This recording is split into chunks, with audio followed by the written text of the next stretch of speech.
Imagine yourself face to face with a being of light so intense that your eyes can barely bear it. Their wings are not soft and feathered, but made of living flames. Their voice resounds like the roar of thunder, causing the ground beneath your feet to tremble. This is not the cute and gentle angel you see in Renaissance paintings or Christmas cards. Welcome to the world of angels, as the Bible truly describes them. Beings of incomprehensible beauty and missions shape the destiny of humanity. By the end of this video, your view of the spiritual universe will never be the same. In the book of Ezekiel, prophet presents us with a vision that defies human imagination and completely redefines our understanding of celestial beings. Ezekiel describes 4 living creatures, each with an appearance that human words can barely capture. Imagine creatures with 4 different faces, one of a man, another of a lion, a third of an ox, and the fourth of an eagle. This combination of human and animal characteristics suggests a nature that transcends our earthly understanding, uniting aspects of intelligence, nobility, strength, and celestial acumen. But the description doesn't stop there. Ezekiel continues to report that each of these beings had 4 wings and, surprisingly, human hands under these wings. This juxtaposition of the celestial with the terrestrial, the supernatural with the familiar, challenges us to reconsider our preconceived notions about the nature of angels and their relationship with the material world. Ezekiel's vision becomes even more astonishing when he describes the legs and feet of these celestial beings. Their legs, he says, were straight, characteristic that might suggest firmness and stability. However, their feet were like the hooves of a calf, shining with the splendor of burnished bronze. This description evokes an image of strength and permanence, combined with an almost metallic and supernatural beauty. Ezekiel then surprises us again by mentioning that these beings moved in any of the 4 directions without turning. Imagine the scene. 4-faced creatures moving with a supernatural fluidity and grace, capable of changing direction instantly without the need to turn or reorient them. This ability suggests a nature that transcends the physical limitations we know, painting a picture of beings operating in a dimension beyond our 3-dimensional understanding.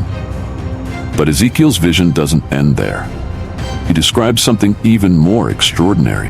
Each of these beings was accompanied by a tall and impressive wheel. These were not ordinary wheels.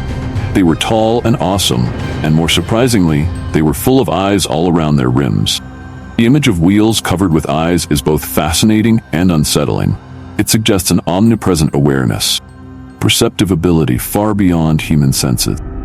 These eyes could symbolize God's omniscience reflected in his celestial creatures, or perhaps represent these beings' ability to observe and comprehend realities beyond our limited perception. The movement of these wheels was equally extraordinary. They moved in perfect sync with the living beings in any direction without ever veering off course. This harmony of movement between the beings and the wheels suggests a unity of purpose and action that transcends our earthly understanding of coordination and cooperation. Ezekiel's description reaches its climax when he talks about the sound produced by these celestial beings. The noise of their wings, he says, was like the roar of many waters, like the voice of the Almighty, a tumult like that of an army.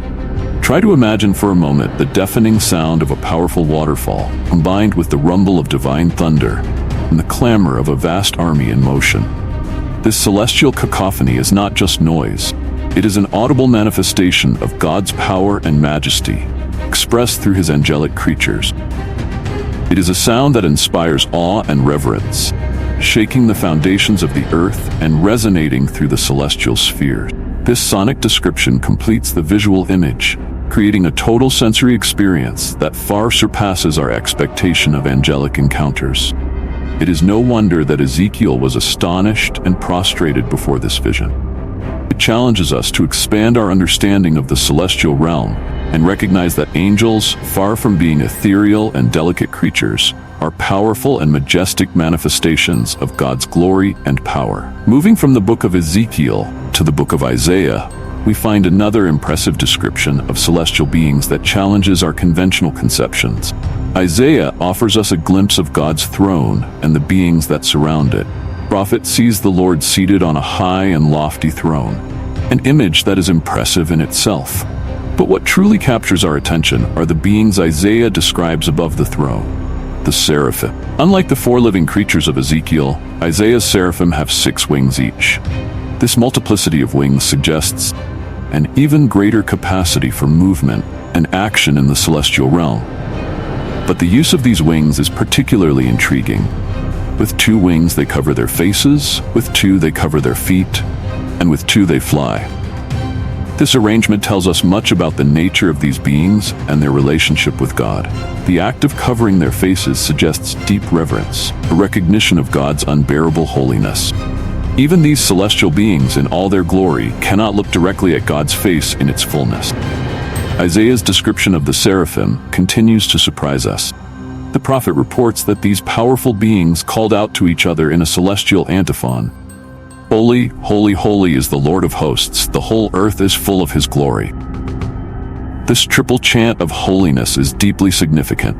In Hebrew culture, the threefold repetition of any term was the highest form of emphasis, indicating a quality in its utmost degree and absolute.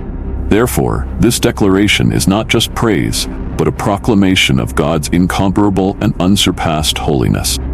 It is interesting to note that the seraphim do not direct this chant directly to God, but to each other.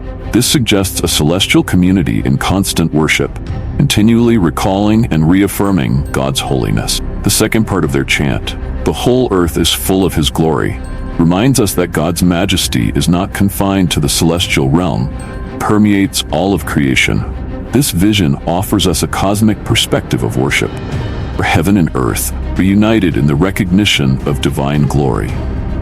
Isaiah's reaction to this celestial vision is deeply revealing and helps us understand the overwhelming impact of an encounter with angelic beings. The prophet exclaims, "Woe to me, I am ruined, for I am a man of unclean lips, and I live among a people of unclean lips, and my eyes have seen the King, the Lord Almighty." This is not the reaction of someone who has encountered a gentle and comforting angel. It is the cry of a man who finds himself confronted with a reality so holy, so transcendent, that his very existence seems in peril. Isaiah becomes acutely aware of his impurity and the impurity of his people in the face of God's absolute holiness and his celestial creatures. This dramatic contrast between the divine and the human, the pure and the impure, reminds us that angels are not simply improved versions of humans, but creatures of a completely different order who inhabit the immediate presence of God. Isaiah's reaction challenges us to reconsider our own stance before the divine and to recognize the chasm that exists between our fallen nature and the perfect holiness of the celestial realm. While Ezekiel's and Isaiah's visions present us with angels in all their celestial glory, the Bible also shows us that these powerful beings sometimes appear in much more mundane forms. In the book of Genesis, we find several examples of angels manifesting as ordinary men, interacting with humans in surprisingly normal ways. One of the most notable cases occurs in chapter 18 when 3 visitors appear to Abraham. The patriarch receives them as ordinary human guests, offering them hospitality with water to wash their feet, rest under a tree, and a carefully prepared meal. It is only as the narrative unfolds that it becomes clear that 2 of these visitors were angels, while the third was a manifestation of the Lord himself. This ability of angels to assume human form and interact so naturally with humans presents us with a fascinating aspect of their nature. It suggests an ability to transition between the celestial and the terrestrial, adapting to the needs of the mission entrusted to them. The episode of Abraham and the 3 visitors leads us to consider the purpose of these angelic appearances in human form. In this specific case, the angels came to deliver a crucial message about the future birth of Isaac and to reveal the imminent destruction of Sodom and Gomorrah. This shows us that, even in seemingly mundane forms, angels play fundamental roles in fulfilling divine plan. Another significant example of this earthly manifestation occurs in the book of Joshua. Near Jericho, Joshua encounters a man with a drawn sword in his hand. This encounter seems at first to be a common, perhaps even threatening interaction, until the man reveals himself as the commander of the Lord's army. Joshua's reaction, falling face down to the ground in reverence, reminds us that even in human form, the angelic presence carries a divine authority that cannot be ignored.